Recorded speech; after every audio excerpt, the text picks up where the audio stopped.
찬송가 419장입니다.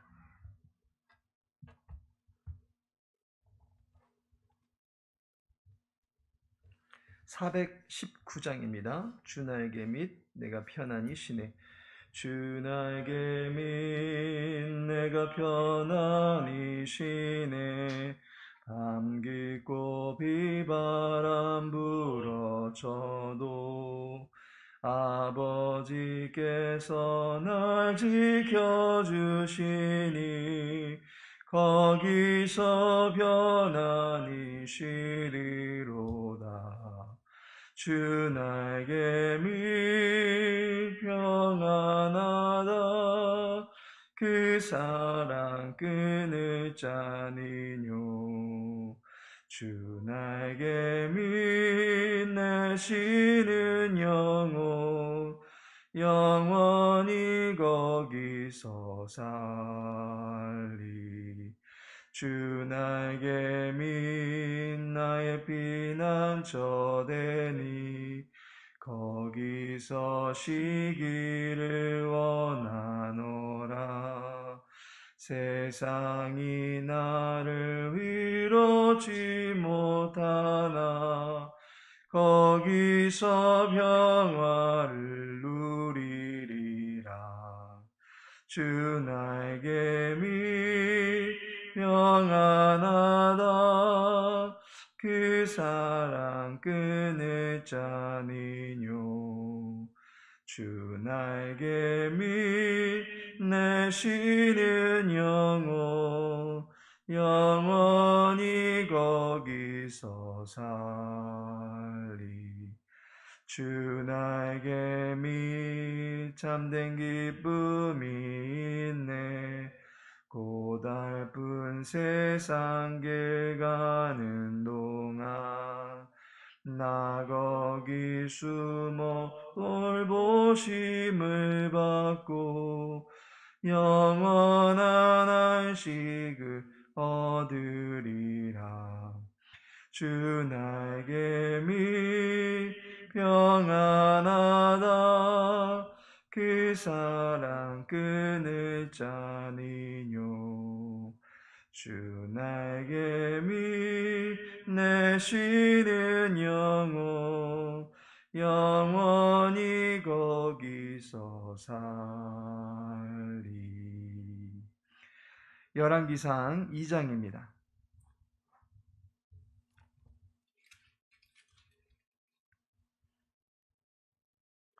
열왕기상 2장 19절에서 25절까지의 말씀입니다.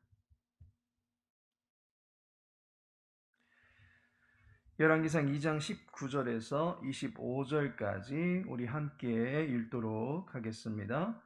밧세바가 이에 아도니아를 위하여 말하려고 솔로몬 왕에게 이르니 왕이 일어나 영접하여 절한 후에 다시 왕자에 앉고 그의 어머니를 위하여 자리를 베푸니 그가 그의 오른쪽에 앉는지라.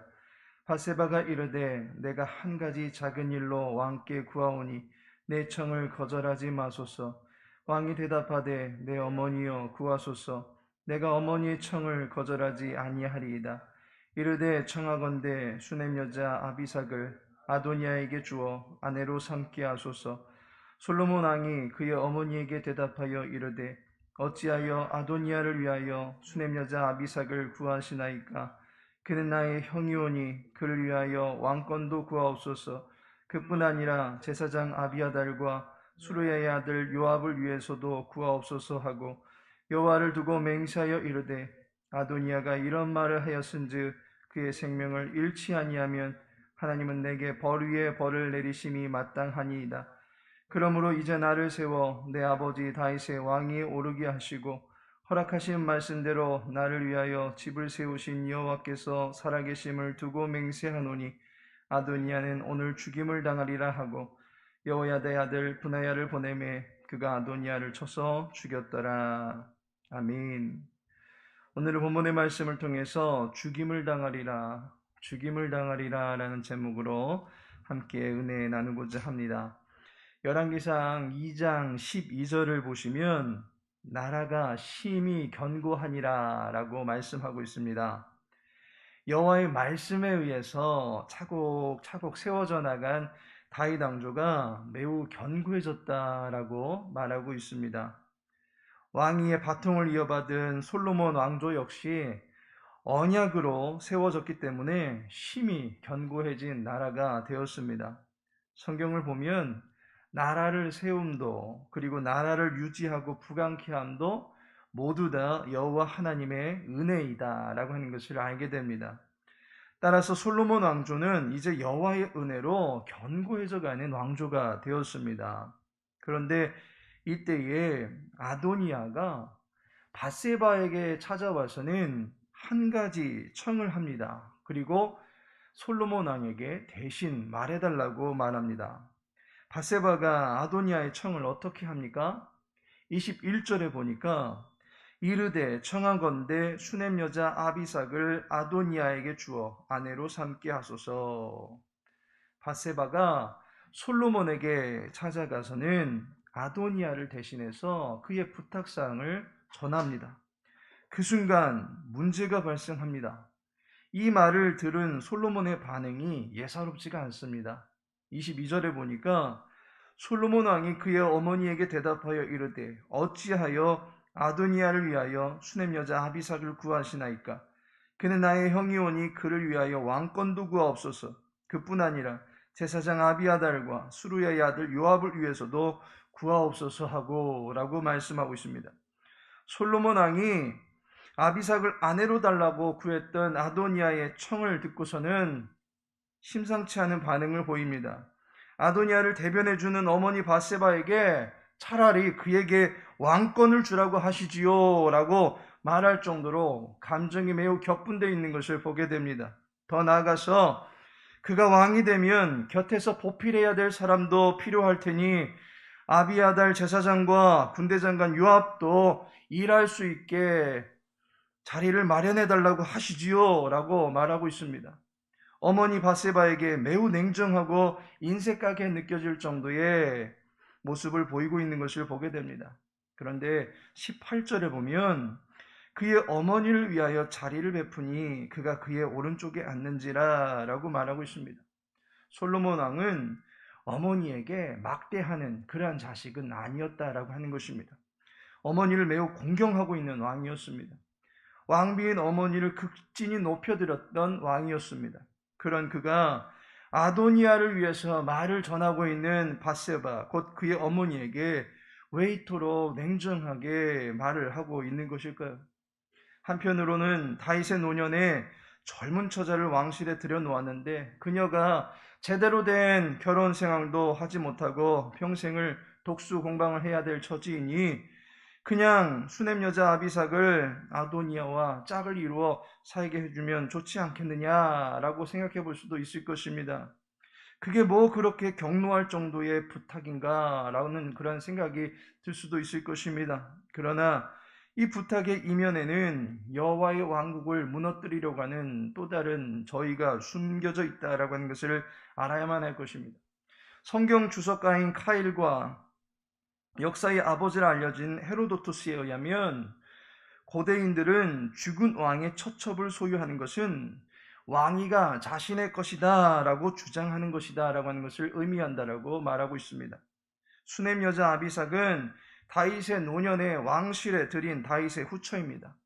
아비의 후처를 아들인 자가 자신의 부인으로 삼겠다라고 하는 데는 분명히 저희가 숨겨져 있습니다. 그것은 바로 왕실의 정통성을 무너뜨리고자 하는 것입니다. 솔로몬 왕조가 어떤 왕조입니까? 오직 여호와의 말씀에 의해서만 견실하게 이어져 가고 있던 왕실입니다. 그의 선조인 다윗은 이 왕조가 하나님의 것임을 믿고 그가 왕위에 오를 때에도 여호와의 뜻을 구했고 그가 왕직에서 모든 일을 수행할 때도 여호와의 뜻에 따라서 왕직을 수행했던 것을 보게 됩니다.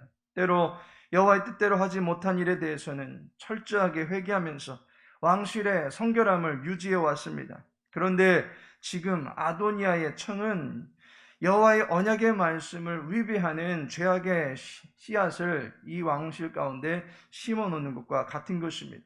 다윗이 압살롬을 피해서 왕궁을 빠져나와서 피난을 가던 때입니다. 압살롬은 이 왕실의 주인이 자기 자신이다라고 하는 것을 보이기 위해서 궁전의 옥상에서 왕의 후궁들과 동침을 하였습니다.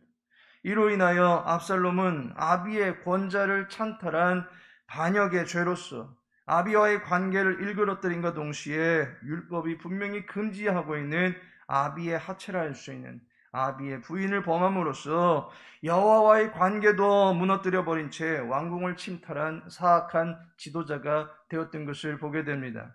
그리고 이제 아도니아가 그 일을 답습하는 것으로 말미암아 결국 왕위에 대한 미련을 버리지 못하고 있다라고 하는 것을 솔로몬 앞에 공식적으로 나타내 보인 것입니다. 또한 여호와의 말씀에 대한 위배로서 여호와의 나라에 대한 공식적인 죄인으로서 당당하게 커밍아웃을 한 격과 똑같은 것입니다. 결국 이 일로 인하여 아도니아는 솔로몬에게 즉각 처형을 당하여 죽임을 당한 것을 보게 됩니다. 하나님께서 사랑하시는 성도 여러분, 밀려오는 파도는 막을 수 없을 뿐더러 그 파도에 정면으로 맞서다 보면 자신 또한 삼키움을 당할 수밖에 없습니다. 여호와의 언약이 성취되어지는 일에 누가 감히 맞설 수가 있겠습니까? 다니엘서에 보면 세상에서 힘께나 썼던 수많은 나라들이 결국 뜨인 돌 한 방에 무너져 내리는 것을 보게 됩니다. 바벨론도 무너졌고 페르시아도 무너졌고 그리스도, 로마도 무너졌습니다. 버젓하게 세워져 있던 신상이 뜨인 돌 한 방에 사라져버렸습니다. 세상 나라가 아무리 강성해도 여호와의 입김 한 번이면 모두 끝나버리는 것입니다. 아도니아는 말씀이 성취되고 있는 것을 보았어야만 했습니다. 이 나라가 여호와의 언약 위에 세워져 가는 나라임을 알았어야만 했습니다. 말씀에 무지하여 시대를 분별하지 못하고 그저 자기 밥그릇 챙기기에만 눈이 멀다가 결국 왕의 아들이라고 하는 특권도 누리지 못한 채 죽임을 당하는 것을 보게 됩니다. 야고보서 1장에 보니 욕심이 잉태한 즉 죄를 낳고 죄가 장성한 즉 사망을 낳느니라 라고 말씀하고 있습니다. 자기 욕심이 최고인 것으로 알다가 여호와의 언약을 범하는 죄를 범하는 것을 깨닫지 못하고 있습니다. 결국 그 죄로 인해서 그는 사망에 이르게 되었습니다.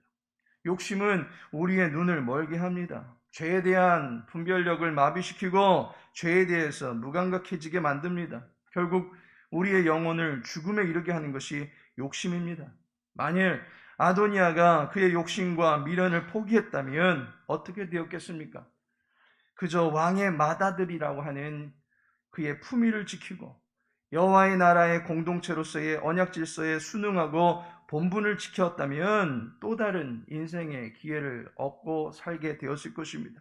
우리 모두는 왕의 자녀입니다. 하나님께서 그의 아들을 통해서 자녀를 삼아주신 특권을 누리고 있는 왕의 자녀들입니다. 우리의 신분에 걸맞게 왕을 경배하고 우리에게 주신 특권에 감사하며 자족하며 살아가는 것이 우리들에겐 필요합니다. 또한 하나님의 나라를 위해서 각자의 역할을 감당하고 있는 사람들을 소중히 여기고 시기에 높고 낮음과 귀하고 천함의 의식을 버리고 내게 주어진 위치에서 하나님의 영광을 위하여 살아가고 헌신하는 자세가 무엇보다 필요한 것입니다. 이것이 왕의 자녀가 누려야 될 특권이고 왕의 자녀가 지켜야 될 본분인 것입니다.